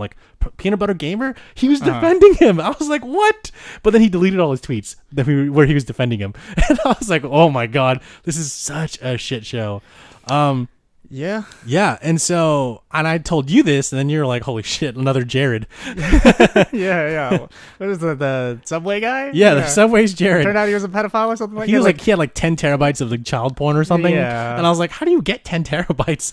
But it's it's sad and it sucks that this happened. And in the beginning, I was like, I don't know who to believe. Like, do I believe the wife because she was like saying all the shit about him, and she was the only one that was loud. Jared wasn't saying anything on Twitter. He wasn't saying anything on social media. The only thing he said was, "I'm getting divorced. If you hear anything, like, believe what you want to believe, but like that's it. Like, I'm not going to say anything else after that." And I was like, okay. He hasn't posted a video on YouTube in 4 months, and his subscriber base went down by like. He basically he was at like more than 1 million subscribers this morning, and throughout the day today he dropped like to 900,000. So people were actively unsubscribing from him today. It's crazy. And okay, this is kind of weird, but like I was actually curious, like, is her story correct? Like, you know, we were like messaging each other earlier today, like we need to see evidence before we know this is true. Yeah. People on Twitter were posting the not safe for work and the safe for work versions of Jared's like naked cosplay like dick pics that he was sending to people. And it was him. It was literally him. He looks like a vampire because he's all pale. And I was like, "Oh, this is gross." I didn't see his dick. I only saw like the pictures where they covered it with like, you know, like the black like marker on the phone. Yeah. And so I was like, I felt really disgusted looking at it because even though I knew that they blocked it out, I could still think like, why would you do that? You know? Yeah, and that's the thing. Is like not that I expected this of someone like him, right? But I'll just gotta say I'm not shocked. Because you can never really tell, you know, like these guys are like public internet personalities. You can never really tell what they're like in their personal lives or behind the scenes or whatever. Right. And so some of them inevitably are going to be creeps. And it's just like, it's not that surprising to me. Like I'm not super familiar with ProJared stuff. Like I've seen his stuff, but I don't actively follow him.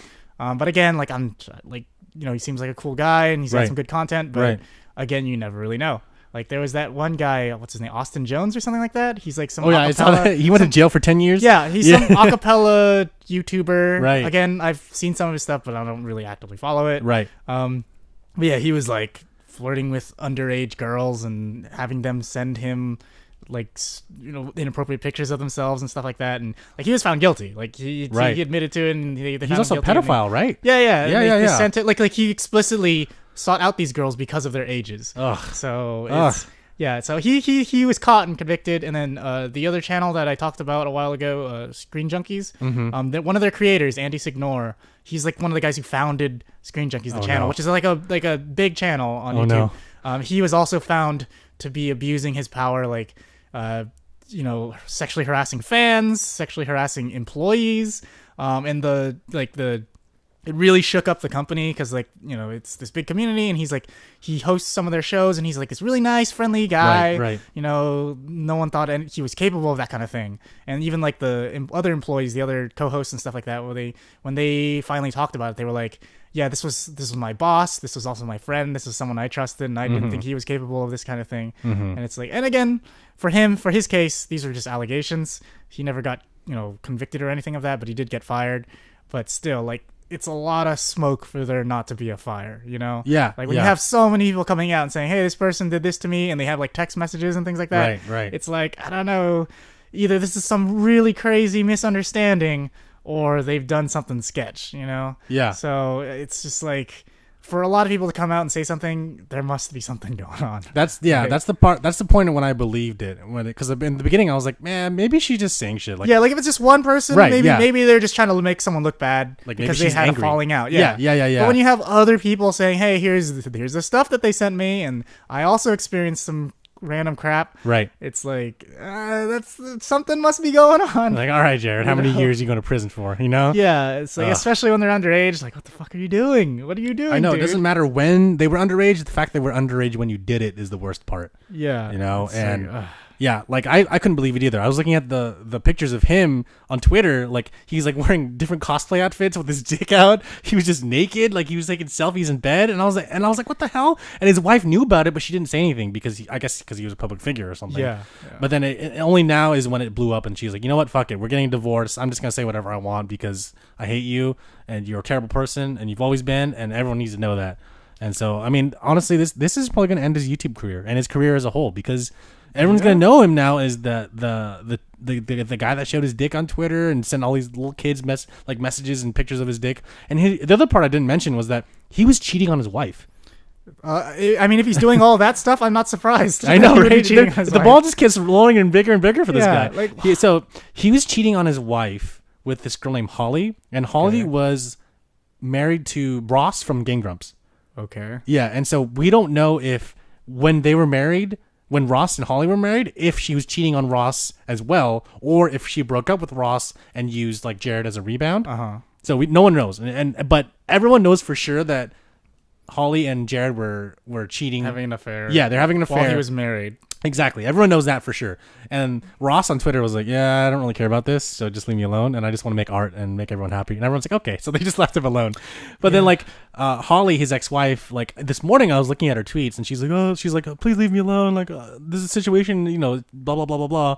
And then I refreshed it after a couple hours, and her Twitter was locked.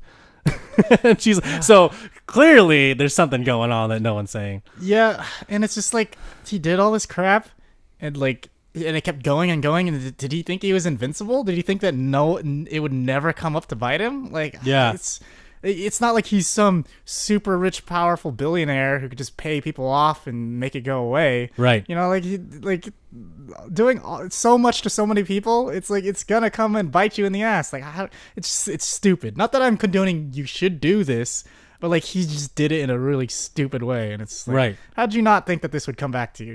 Yeah, and you're a public figure, first of all, and everyone looks up to you. There are people that look up to you. And your career is based on people liking you and watching your stuff. Exactly, yeah. So it's not like he's just some worker at some company and his personal life is completely separate. Like people subscribe to him and watch his stuff because they care about him and his life and what he does and what he cares about. And it's just like he just shot himself in the foot. Yeah. Or in the face, I guess. So shot himself in the face with his own load. What is he like? That's so stupid. Yeah. And I'm not surprised again because I feel like you have these creators out there who I don't think him being famous turned him into a creep. He probably always was this douchey person. Exactly. But then when he got this power, this influence from being semi-famous on YouTube, right. Like the temptation allowed him to abuse it. And again, that's what happened with all these other creators who've again been caught up in this whole all these scandals. It's like they're these creeps who get a bunch of power and have a bunch of fans or people that work under them, and suddenly they think they're invincible and they abuse that power. It's disgusting, but it's also so stupid. It's just so stupid. Like, yeah, well, I don't know what they're thinking. Like, come on, man. Like I don't know. Just like if you have that weird kink, like just keep it secret, like you don't have to tell people. Like I don't understand why you knew you were famous and you're still doing it and you didn't think that those people would say anything. Yeah, if you send pictures to people on the internet, it's pretty much impossible to delete. Like those pictures will exist, like any scandalous pictures that he sent people, they're always going to exist. So it's like, it's dumb. Yeah, just don't do it. Don't take any nude selfies. Don't do dick pics. Just don't do it. That's the best way to avoid it. Is just don't do it. Yeah, then it's out there and you can't take it back. Yeah, I mean the old saying goes, if it's on the internet, it's gonna be there forever. So yeah, so even if it's like a Snapchat, people can screenshot and save Snapchats. Yeah, I'm sure. And then Snapchat still has it in their servers. So yeah, like it's still evidence. So I know, right? If they make a court case against you. Yeah, you're fucked. I don't know. It's just so incredibly dumb. I agree. I just, I don't understand what goes through their head when they do it, especially after they're famous. Yeah, like is the thrill of doing this so great that you ignore the obvious logical ramifications of it? Right. Like I don't get it. Yeah. You'd think someone like him would be a smart guy too, but I guess not. I guess he didn't consider all these factors. I mean. See, now people are like, what about the completionists? What about PBG? Like, are they going to come out and be like, oh, what if something happens to them? Because, like, JonTron, the whole thing with him happened. It wasn't as bad as it's a different scenario. Yeah, he was misinformed and ignorant and all that stuff. But that doesn't, like, that's completely different. But, like, the internet dissed him and he distanced himself for a while and then came back and everyone was like, oh, okay, I guess you're fine now. And they don't really care because they care about JonTron the entertainer, not JonTron the person. Yeah. But with Jared, it's like, this is him as a person. This is not his online persona that people are hating. People are hating him because of the things he did. Yeah, and it's different when you just say some messed up things than when you're actively like abusing or harassing other people or like when it's starting to affect other people, other individuals, I think that's when it crosses the line, Yeah. And so, the same thing has happened with actors and things like that. Like there's been like, again, not getting too much into it, but there's been some high profile cases where actors' careers have been destroyed, or directors or producers or whatever, because they had these allegations, and because like, even though their work should be separate from their personal life, it crosses the line when you're hurting other people. Yeah. I mean, like, just look at Harvey Weinstein, just look at the whole case. I mean, that's just a really good example of... Yeah, it's not like you're going to be like, oh, well, like, at least his work is separate, so we should just let him keep his job. It's like, no, he's actively hurting people, and it's related to his work. It's because he had that job that he was allowed to abuse that power. Yeah. And so that crosses the line. People shouldn't support that, like, yeah, exactly. And back to the first thing you said, like, even though they might look really nice and friendly on camera, like, behind the scenes, you never know what's happening. I really didn't expect this to happen to ProJared, because before this, I thought he was just a really genuine dude. Like, I thought he was really nice. And I was like, okay, he seemed really informative. He was really kind. I was watching, like, way before this, I was watching videos of him at conventions, and he'd be, like, acknowledging fans and being funny. And I was like, wow, this guy's really cool. I hope this guy goes to bigger places. Turns out, he's sinking with the ship, You never know. So it could be worse. He could be, like, a serial killer, but... thankfully, it's not that, but still, it's pretty bad, Yeah, exactly. You never know with people online. Like, they're wearing a mask, Yeah. And you don't know. Some people let other people in. Maybe they'll show elements of the personal life in vlogs, but even then, like, they could just be putting on a show. Exactly. So it's just like, you just never know what people are. Yep. And here we are doing this podcast for people to listen to. Yeah, I could be a serial killer. You don't know that? Yeah, I could be helping you. Yeah. Maybe I'm playing Hitman for real. Yeah, no, but Alyssa and I and Jordan, we always try to, put the fine line between our podcast selves, our personal selves, and everything in between that, because not everything needs to be spilled out in front of everyone. And I think that's the best way when you're dealing with a lot of people is to just gauge the audience and kind of understand that not everything needs to be said about your personal life. They don't have to talk about everything. Like the Rooster Teeth podcast is a really good example of this, where they talk about their work culture lives and stuff in their personal lives, but they don't go too detailed into it. Sometimes they do, but then sometimes they're just like, whatever. Like, they'll say whatever they want, but then I'm sure there's a part of them that's also holding back. Yeah. And there's sometimes people run into scandals or issues like what's that guy's name? Dr. Disrespect? Yeah. Have you heard of that guy? Yeah. There was an issue where like he admitted to cheating on his wife. Right. And things and for that kind of thing, I would say that's his personal business. If you it's messed up, and I don't agree with like cheating on your significant other, but I feel like that's a personal thing separate from his work. And it's like, all right, he can deal with that, and if he feels sorry for it and he's making amends and whatever, like he can keep his work separate. But like for ProJared, when he's actively like abusing his power because of his job, and like sending stuff to minors and things like that, then that's again, that crosses a line. I think that's different. Where it's like, you shouldn't support this guy because he's abusing his power as an influencer and doing all, and like the fact that he did messed up stuff or abused his wife, that's messed up too. Right. And that's pretty bad. But yeah, like the fact that he's doing some things because of his position as a creator and as an influencer and as an internet personality, that he's using that position to do it, that's even more messed up. And that's why I don't think stuff like that should be supported. No, I 100% agree with you. People that do that kind of stuff shouldn't be supported. Yeah, and kind of to close it out, I've seen it done like really in like a better way, where creators, influencers will say like, hey, just want to let you guys know, like on Twitter or whatever, they'll be like, hey, I just want to let you guys know that I'm going through some tough times. Like, they don't have to say exactly what it is, and just be like, I'm going through some tough times, so my content might suffer a little bit, or I might seem a little down, but hey, don't worry about it. Like, these things will pass. Or like, they'll say like outright like, oh, my girlfriend broke up with me, or I'm getting a divorce. Yeah. And so I just want you guys to know that this is happening in my life, because you guys might see like intervals between my videos, or my content might suffer a little bit, and I might be in a bad mood, but just understand that this is something that's going through my life, and I want you guys to respect my personal space. I've seen people do that, and I think that's a lot better than being like, oh, hey, I'm getting a divorce, and anything you hear from her should not be taken with a lot of credit because it's not real. That's basically what Jared was saying on Twitter. Yeah. And so, yeah, when you're targeting another person and saying stuff about them, then that makes things even more complicated. And kind of sketchy because it's like, what are you hiding? Yeah, Yeah. So, yeah, I don't know. He just went about it. Like, he did stupid things, and he got caught and revealed to be doing stupid things, and he handled them stupidly. So, yep, he hasn't said anything. So it's all the evidence came out. His wife was saying everything, and he hasn't said anything on social media or everywhere. So she's doing the right move by not saying anything and not trying to like put the fire out. But still, like everyone knows that he's fucked, and I'm pretty sure he knows that he's fucked. Yep. He built his whole career on people liking him, so that seems to be all crumbling down. But oh well. Again, what an idiot. But. Yep.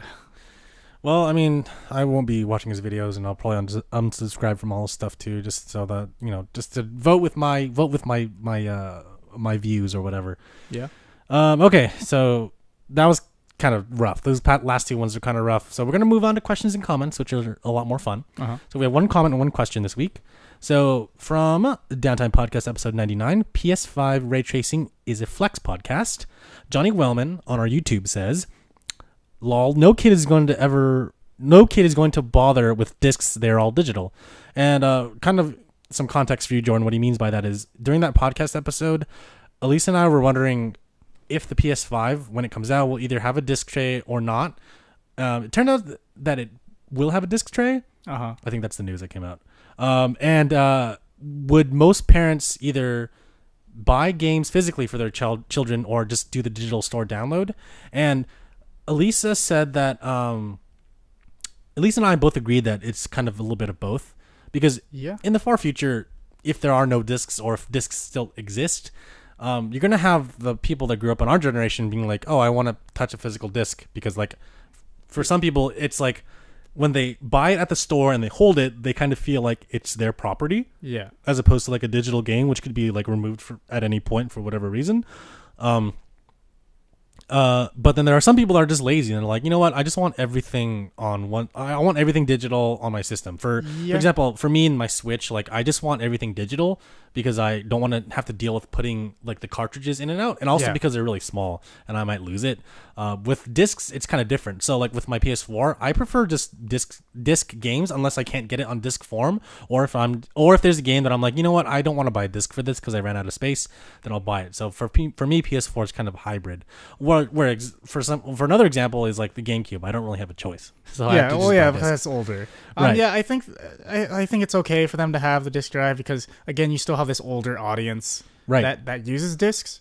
But I do think that over time, everything will eventually become digital, or we'll get close to that, where most things are digital. Because again, you have this new generation of kids who are growing up on games like Fortnite, where you don't buy the physical copy of Fortnite, you just download it, right? And so it's like, and same with like mobile games. Like mobile games, you just download them. You don't buy a physical chip or anything like that. So I won't be surprised if kids growing up in this era where a lot of things are digital, including like movies and shows and on demand now. It's all streaming and digital. Yeah. Like the new generation growing up will get so used to that they'll be like, discs are old school, discs are archaic, and most people later on, generations down the road, won't care about discs. So I wouldn't be surprised if like down the road all video games in general are just all digital. So, I mean, that's how we as like our generation feel about like records. Yeah. Like these are huge things, but our parents, they have like whole boxes full of them. Like, oh, these are great, and we're just like, why would you have that? I think it's a nostalgia thing. It's not practical, Absolutely but not. It's just a nostalgia thing. And then if you think about it, discs, even though it means a lot to us and our generation and older generations, like it technically, if you think about it, it's not that practical. Like having it take up physical space, especially if you're someone who lives in a small apartment or whatever, right? And you don't have a lot of room to collect things. It does make a lot of sense to just make it digital, and you get cloud saves and things like that. And there's some benefits to having things that are digital. But yeah, like I think in terms of the practicality of it and the convenience, it's everything will eventually go digital. Yeah, there you go, Johnny. I hope that answered your question because like, with the introduction of things like the Xbox One S, like all digital edition, where it's like there's no disc tray, it's just an Xbox One with no disc tray. Yes, children growing up will either get used to putting discs in, or like, you know, or a combination of both digital and discs, or they'll just be used to doing digital. I mean, you'll have the parents that are just like so lazy. They're like, why would I go to the store and buy it when I could just get it at home? I'm sure some will. Like, older parents, I guess, might be more familiar with the concept of buying it from GameStop because they might not know. Like, it depends on how tech savvy the parents are. Right. You know? Yeah, exactly. But yeah, like a parent who is more tech savvy might just be like, hey, I'll just give you a download code and you can just download it because it's easier and you can get it instantly. Those are the parents that have like more disposable income. But then like you also have the parents that are pretty frugal that are like, hey, the physical version in GameStop is used, which is cheaper, or you can go to Target and buy it for like 15% off, you know? Yeah. With like the physical versions will always be cheaper in some sense than the digital versions, because the digital versions there will always be a fixed price. For example, some Nintendo games used are of course going to be a lot cheaper than the ones that are new on the store, because you can't buy a new used digital game, you know? Yeah. You can't buy a used digital game on the Nintendo store. Yeah, because you can't resell it. Yeah. Exactly. So, you know, you'll have the frugal parents, you'll have like the smarter parents that kind of want like a sale, but if they can't get that, then they're just like, you know what? If I'm going to buy it full price, I'll just buy it digital, you know? Yeah. Yeah. So, yeah. And I think, again, as the generations go down the line, the parents will be more tech savvy to a certain extent. So I think they'll be more familiar with the idea of buying a digital. My other argument for this was, you know, I don't think that the PS4 or any PlayStation for the near future, at least, is going to have just a hard drive edition. They're going to have a disc and a hard drive edition because PlayStation, Sony is a Japanese company, and Japanese people love to collect things. They love to collect physical discs and like to see something physical and hold it and touch it. That's why if you go to a camera store in Japan or like electronics store, they always have it out on the shelf for you to hold and touch and look at, so you know what you're getting before you buy it. Yeah. Which I really like a lot, you know, and that's just part of the culture of Japan. So that's why I don't think that discs are ever going to go away when it comes to the PlayStation, because that's just how gamers in Japan function. And of course the PlayStation has a huge following in the West, but still in Japan it's a huge feature. That's why Xbox can be like, oh yeah, we're just going to come out with a digital version, because they're an American company. They know what American audiences want. But I wouldn't be surprised if they had like different versions per region, where they're like, oh, now like later down the road they're like, oh, the Japanese version has a disc drive, but then the ones that we released in Europe and in the Americas doesn't. You know, like wouldn't be surprised if they had different versions of it. Nintendo did that with an iteration of the Wii at the end of its lifespan. It was like a $50 Wii that you could buy only in Canada and the United States at like a Target or something. Yeah. And it had no disc drive. It was so light. It just had like an internal like hard drive, and then that's it. Like there was no disc drive or something. Yeah. I think, or did it have a disc drive? I forget. But like it was a Wii or something like Wii U. I think it was a Wii U without a disc drive. I could be wrong. Someone will correct me. But yeah. So. Johnny, I hope that answered your question. Thanks for your comment. So the last question that we have is from our Discord. Kev Claus says, which Sonic adventure do you like better? Okay. That's tough. Yeah, so I'm going to count Sonic Heroes as part of this, because it is Sonic Adventure 3. Yeah. Okay. For me, I'm going to rank it 3, 2, 1. I like 1 the most because I like the hub world. And when I played the demo at like CompUSA or like Toys R Us or something, I remember being so fascinated by it. I was like, wow, there's so many different characters. There's so many different play styles. Like you can go back and find little secrets. The music was really good. I like the hub world aspect of it and traveling between places. I didn't really care about the Chow Garden in both. The biggest reason why I would say that I like 1 over 2 more is because I think I like the story more in 1. I thought the characters were a little bit more interesting, at least for this part of it, because I mentioned this in the last podcast for DX. Each character in the Sonic Adventure 1 like had their own story and gameplay style, and then they would like cross paths like MCU style with other characters. You're like, oh shit, like they were in the same place at the same time. That's so cool. Yeah. So you could see like different perspectives. And you could be Tails when someone's playing as Sonic. Yeah, see that was cool. And in Sonic Adventure 2, you can't do that because Tails is in a robot. Yeah, so. He's a separate character. Yeah, And for me, the reason why I didn't pick 2 over 1 is because I don't like the linearity of 2, even though 2 has a lot of replay value when it comes to levels, because there's like alternate stuff you could do. You had to like collect the Chow Garden keys, collected a bunch of different animals for your chows. There's a whole like other separate chow game that you can do. I don't really like 2's like linearity. Also the voice acting was kind of weird. The CGI cutscenes are a little weird. You know, the part where they're like flying off in the jet towards the moon base and they're like, well, what's that? And like all the voiceover like jumbles over each other, and sometimes the voice doesn't go with the mouth properly. But 1 also suffers from that too. But 1 is a lot more memey than 2.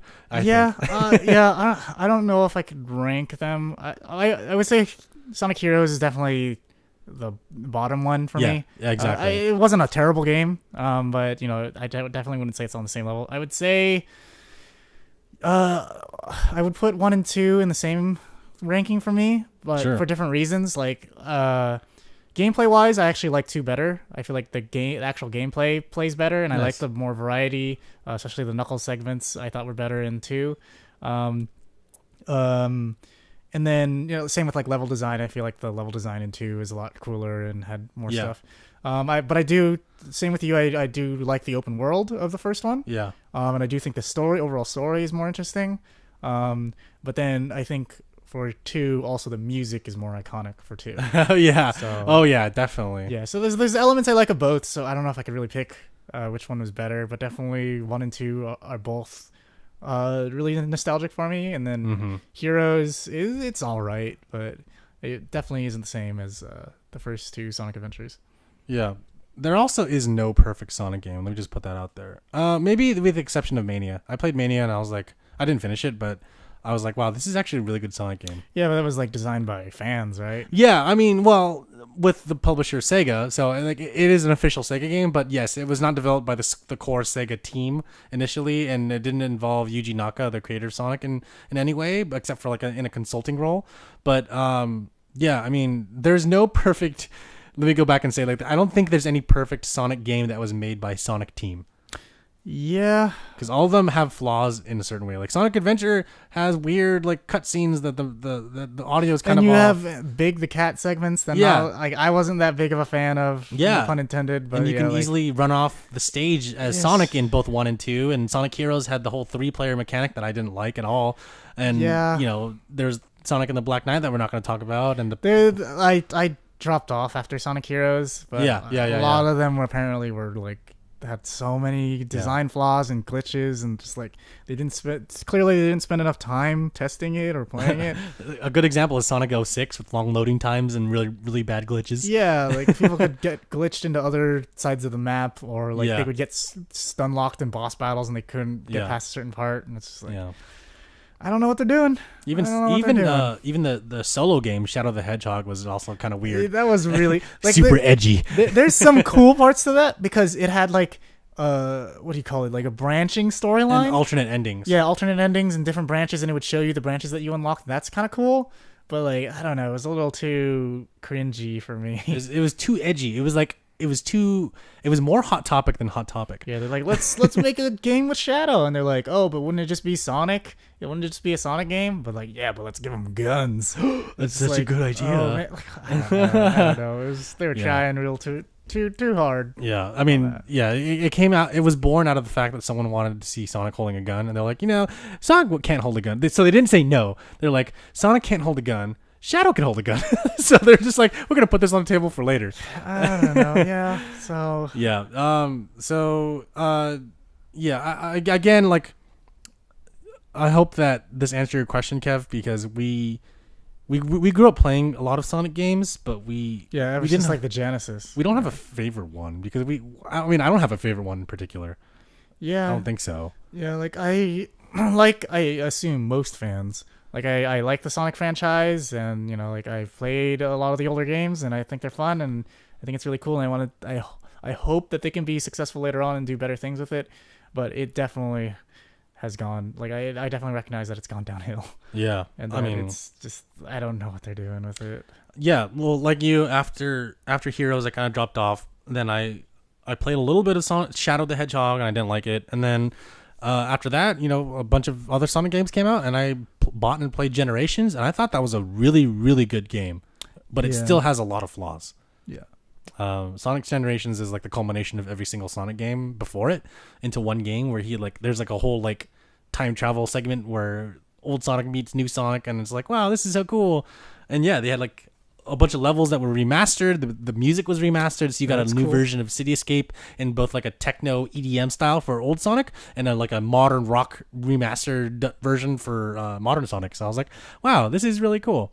And Green Hill Zone as modern Sonic is probably the best level, which is also the first level. So yeah, again, there's no perfect Sonic game in my eyes. I just think that every single Sonic game is flawed in some way, and I can never have a favorite because of that. Yeah, but I hope that they fix whatever it is they're doing, and they come out with another good like 3D Sonic game. So, yeah, we'll see. Cool. Yeah. All right. Thanks, Kev, for your question. That was awesome. All right. So if you want to contact us, you can go to www.Downtime.Live. Check out our blog. You can click on the contact page and send us a comment or question, and we'll read it on the podcast. If you don't want to do any of that, you can go to you can send us an email at contact@Downtime.Live. Send us an email with a comment or question. We'll also read it on the podcast. Leave a comment or question on any of our YouTube videos. We'll read it on the podcast. You can leave us a review on iTunes. You can leave us a comment on Stitcher. Just anywhere that we have the podcast on, you can leave us a comment or a question. You can join our Discord. We have a small Discord community that's slowly building up. If you go to our website, Downtime.Live, you go to the left-hand side, scroll down, click on the word community. There will be an invite link to join our Discord. You don't need to make an account, but I do ask that you do make an account and wait at least 5 to 10 minutes for you to validate, and you can join our Discord, join our discussion, talk to us. That's the best way to reach Alyssa and I directly.